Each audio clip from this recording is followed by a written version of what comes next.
Chapter number 4 है utilization and conservation of natural resources. तो दो टाइप के होते हैं, बायोटिक, एबायोटिक। बायोटिक में हम वेजिटेशन रिसोर्सेज देख रहे थे पहले, ठीक है। वेजिटेशन रिसोर्सेज के बाद हमने जोग्राफिकल डिस्ट्रीब्यूशन देखा है फॉरेस्ट रिसोर्सेज का। जोग्राफिकल डिस्ट्रीब्यूशन यहाँ तक देख चुके थे, ये मैं इस वीडियो में करवा देती हूँ। उसके बाद जो बेनिफिट्स क्या हैं फॉरेस्ट रिसोर्सेज के, ये देखेंगे। फिर forest products and economic activities के बारे में, एंड देन एनिमल रिसोर्सेज। देखो हम सबसे पहले क्या पढ़ रहे हैं, बायोटिक रिसोर्सेज पढ़ रहे हैं। बायोटिक रिसोर्सेज के अंदर हम वेजिटेशन रिसोर्सेज को पढ़ रहे हैं। फिर वेजिटेशन रिसोर्सेज आपके यहाँ तक ख़त्म है। उसके बाद बायोटिक रिसोर्सेज के अंदर हम एनिमल रिसोर्सेज को पढ़ेंगे, जिसके अंदर हम फिर फिशरीज़ को एंड ये सब पढ़ेंगे, ठीक है। तो यहाँ से बिगिन करवाती हूँ इस वीडियो में। तो हम क्या पढ़ रहे थे, geographical distribution of forest resources, ठीक है। ये आप 4 तरह से क्लासीफाई कर सकते हो, ठीक है। फर्स्ट एंड सेकंड पार्ट पिछले वीडियो में हो गया था। थर्ड एंड फोर्थ जो क्लासिफिकेशन है वो बेसिकली हम लोग इस वीडियो में देखेंगे, ठीक है। सबसे पहले देखो क्या है, temperate broad leaved deciduous forest, ठीक है। तो जो ये फॉरेस्ट है ये आपको कहाँ मिलेंगे, 40 डिग्री से 60 डिग्री लेटीट्यूड्स में, ठीक है। तो टेम्परेट जोन में मिलेंगे बिटवीन 40 to 60 डिग्री लेटीट्यूड्स, उस रीजन में जहाँ का टेम्परेचर जो है वो वेस्टर्न यूरोप से सेम है। मतलब उस रीजन में ये फॉरेस्ट मिलेंगे जहाँ पे क्लाइमेट कैसा है, similar to that of the western Europe. तो जो ये फॉरेस्ट है ये मिलेंगे सेंट्रल वेस्टर्न यूरोप में, सेंट्रल अमेरिका में, ईस्ट एशिया में जैसे कि Japan, Korea and China, eastern USA में, और जो आपका सेंट लॉरेंस कोस्ट है कनाडा में, उसमें Saint Lawrence coast regions of Canada, वहाँ पर आपको इस टाइप के जो पेड़ हैं वो मिलेंगे, ठीक है। जो ये रीजन्स हैं, इन रीजन्स में मॉडरेट हीट होती है समर्स में, और विंटर्स में बहुत ज़्यादा ठंड होता है, सीवियर कोल्ड होता है। टेम्परेचर इतना चले जाता है विंटर में 8 डिग्री सेल्सियस से 3 डिग्री सेल्सियस, और गुड रेनफॉल इन रीजन्स में होती है थ्रू आउट द ईयर। जो वुड है इन पेड़ों की वो हार्ड होती है, स्ट्रॉन्ग होती है, ड्यूरेबल होती है। और हार्श कोल्ड जो विंटर्स के टाइम पे होता है उसको अवॉइड करने के लिए इनकी जो पत्तियाँ हैं वो ब्रॉड लीफ, ठीक है, ब्रॉड होती है। तो जो ब्रॉड लीव्स हैं इस पेड़ की, to avoid the harsh cold, the broad leaves of these trees fall off in the beginning of winter, due to which these forest remain leafless throughout the winter, ठीक है। Harsh cold को avoid करने के लिए जो इन पेड़ों की broad leaves हैं वो विंटर की बिगिनिंग में टूट के नीचे गिर जाती हैं, जिसकी वजह से जो ये फॉरेस्ट है ये पूरे विंटर में लीफलेस रहते हैं।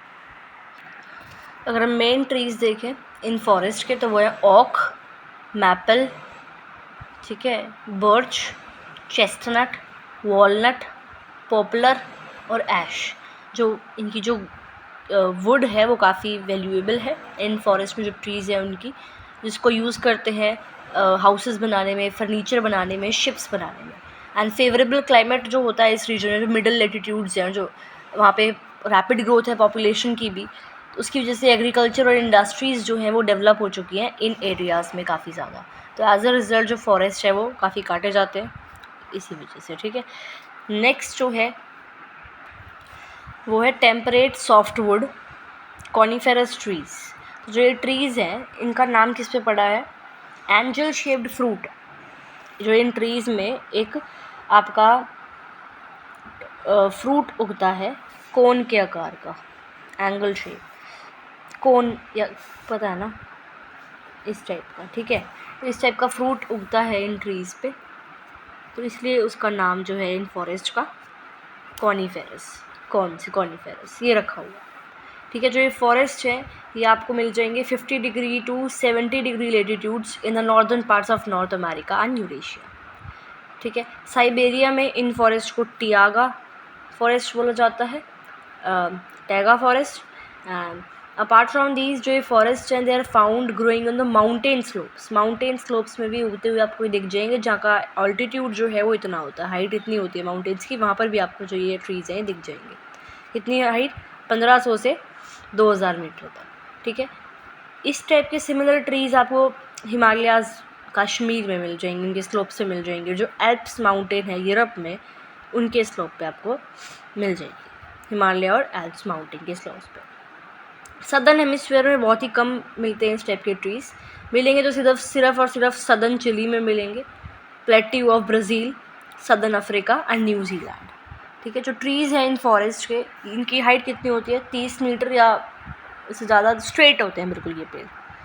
Lack of water in regions में उसकी वजह से जो लीव्स है इन ट्रीज़ की वो थिन रहती है, ऐसी थिन रहती है और पॉइंटेड रहती है। इस टाइप की लीव्स जो हैं वो इवापोरेशन को रिड्यूस करती है। ठीक है, और जब स्नोफॉल होती है इन एरियाज़ में तो स्नो से जो स्नोफॉल होती है ये इस टाइप की लीव्स स्नो को नीचे ग्राउंड पे गिरा देती है, वो लीव्स पे जमी नहीं रहती स्नो, तो इसकी वजह से ट्री जो है वो सेफ़ रहता है इन लीव्स की वजह से। ठीक है, और लीव्स जो है ट्री से नहीं गिरती हैं तो ये एवरग्रीन रहते हैं, हर समय लीव्स इन पे होती है इन ट्रीज़ पे। फिर जो ट्रीज़ हैं ये इकोनॉमिकली इम्पॉर्टेंट है। क्यों? रीज़न, पहला रीज़न तो ये है कि भाई लकड़ी इनकी सॉफ्ट होती है, तो वुड जो है it is easy to cut and transport. Second reason जो है वो है कि कोई बुशेस नहीं है, तो मूवमेंट जो है इन फॉरेस्ट में वो काफ़ी ईजी है। ठीक है, तो जो कमर्शियल यूज़ है इनका वो काफ़ी ज़्यादा इंक्रीज़ हो जाता है इसकी वजह से। और मेन ट्रीज़ अगर देखें तो पाइन है, देवदार के पेड़ हैं, केल है एंड स्प्रूस है, फर है, ठीक है, लार्च है, ब्लू पाइन है एंड रेडवुड है। नेक्स्ट अगर हम देखते हैं बेनिफिट्स ऑफ फॉरेस्ट रिसोर्सेज, तो फॉरेस्ट जो है वो डायरेक्टली भी और इनडायरेक्टली भी ह्यूमन बींग्स के लिए नेसेसरी है। ठीक है, और सबसे पहले अगर हम देखते हैं डायरेक्ट क्या लाभ हमें मिलते हैं फॉरेस्ट से, तो पहला वुड फॉर फ्यूल। वुड जो है डोमेस्टिक और इंडस्ट्रियल पर्पसेस के लिए हम फॉरेस्ट से ही लेते हैं, तो जो वुड हमें मिलती है, ठीक है, वो काफ़ी हेल्पफुल होती है, एज अ फ्यूल यूज़ होता है उसको। रूरल एरियाज़ में लोग उसको जलाते हैं चूल्हों में, इवन इंडस्ट्रीज़ में वुड का यूज़ होता है। और वर्तमान में कोयला, पेट्रोल, ठीक है, और इलेक्ट्रिसिटी जो है, तो इनके अलावा और भी फ्यूल्स होते हैं, नॉन फेरस फ्यूल्स भी होते हैं इनके अलावा, जिसकी वजह से जो वुड है उसकी इम्पोर्टेंस इंक्रीज़ हो रही है। फिर नेक्स्ट है टिम्बर। ठीक है, बिल्डिंग्स की कंस्ट्रक्शन के लिए, फैक्ट्रीज की कंस्ट्रक्शन के लिए, फर्नीचर की कंस्ट्रक्शन के लिए और एग्रीकल्चर टूल्स बनाने के लिए इसका काम काफ़ी आता है टिम्बर का। Next is food. ऑब्वियसली आज भी कुछ प्रिमिटिव ट्राइब्स है जो डिपेंडेंट है फॉरेस्ट पे अपने खाने के लिए। हंटिंग एंड गैदरिंग जो ट्राइब्स हैं पहले भी डिपेंडेंट थी। नेक्स्ट इज़ इंडस्ट्रीज़ के लिए रॉ मटेरियल। अलग अलग टाइप का रॉ मटेरियल हमें फॉरेस्ट से ही मिलता है, जैसे कि गम है, रेजिन है, चिकल है, ठीक है, एंड जंगली रबड़ है, छाल है, कॉर्क है, लाख है। फाइन, ये सब चीज़ें क्या है? प्लाईवुड, ये सब चीज़ें हमें कहाँ से मिलती हैं? फॉरेस्ट से मिलती हैं। रेशम, ठीक है। फिर नेक्स्ट है जड़ी बूटियाँ, हर्ब्स, मेडिसिन्स जो है वो भी उसके जो मेडिसिन्स के लिए जो हर्ब्स होते हैं वो भी हमें कहाँ से मिलता है? जड़ी बूटियाँ बेसिकली जो होती है कहाँ से मिलती है? फॉरेस्ट से मिलती है। वनों से प्राप्त दातून, चंदन, आंवला, बेलगिरी, संजीवनी, कचनार, इतनी ये असंख्या टाइप की, बहुत सारे टाइप की जो है क्या है ये औषधियाँ हैं जो हम इनसे बनाते हैं, मतलब इन हर्ब से मेडिसिन्स बनती है ना, ठीक है। और इवन जो ये हर्ब्स हैं कुछ वो ऐसे भी हैं जो कॉस्मेटिक्स में, परफ्यूम्स में यूज़ होते हैं, परफ्यूम्स में, ठीक है। फिर उसके बाद नेक्स्ट है आर्टिफिशियल फ़ाइबर। आर्टिफिशियल फ़ाइबर जो है वो फॉरेस्ट वुड से ही बनता है आजकल, ठीक है। तो फॉरेस्ट रिसोर्सेज जो है एक टेक्सटाइल मैन्युफैक्चरिंग इंडस्ट्री के लिए भी ज़रूरी है। फिर शेल्टर, बहुत सारे एनिमल्स को शेल्टर प्रोवाइड करते हैं फॉरेस्ट। जो ग्रास होती है फॉरेस्ट में it is used as fodder for animals, ठीक है। और जो लीव्स हैं हर्बीवोरस एनिमल्स के लिए तो कितना ज़्यादा इम्पॉर्टेंट है फॉरेस्ट, ठीक है। फिर आता है एम्प्लॉयमेंट। ऑब्वियसली फॉरेस्ट जो है वो लिवलीहुड भी प्रोवाइड करते हैं लोगों को, ठीक है। नेक्स्ट है इनडायरेक्ट बेनिफिट्स। फॉरेस्ट के जो है कुछ इनडायरेक्ट बेनिफिट्स भी हैं जो हम नहीं देख सकते, लेकिन वो है कि ये फ़ायदे जो है इन्वायरमेंट को या ह्यूमन बींग्स को हो रहे हैं फॉरेस्ट की वजह से। पहला क्या है? Effect on climate. फॉरेस्ट जो है वो टेम्परेचर को मॉडरेट रखते हैं, ज़्यादा गर्म नहीं रखते टेम्परेचर को। अंडरग्राउंड वाटर को वो इवापोरेट करते हैं अपनी लीव्स की मदद से, तो जो फेवरेबल कंडीशंस हैं रेनफॉल की वो इंक्रीज़ होती है, ठीक है, मतलब टेम्परेचर जो है वो रेगुलेटेड रहता है बिकॉज ऑफ फॉरेस्ट। फिर prevention of soil erosion, obviously forest की जो रूट्स हैं वो अंदर मिट्टी तक अंदर जा रही होती है बिल्कुल ज़मीन तक, तो वो मिट्टी को जोड़ के रखती है, तो सॉइल इरोजन जो है वो उससे कहीं ना कहीं नहीं हो पाता है। ठीक है, फिर नेक्स्ट थर्ड है increasing soil fertility.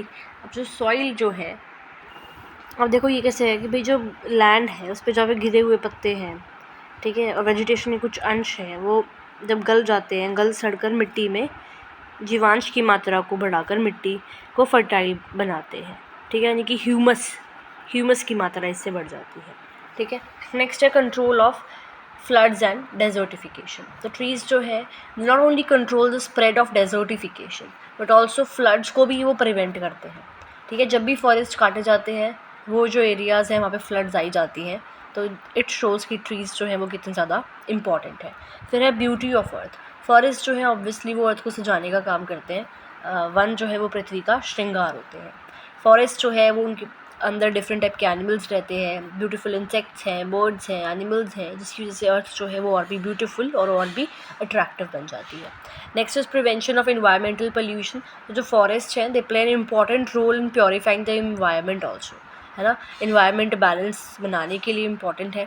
Carbon dioxide जो एब्जॉर्ब करते हैं पेड़ और ऑक्सीजन रिलीज़ करते हैं, तो कितना ज़्यादा इंपॉर्टेंट है ये।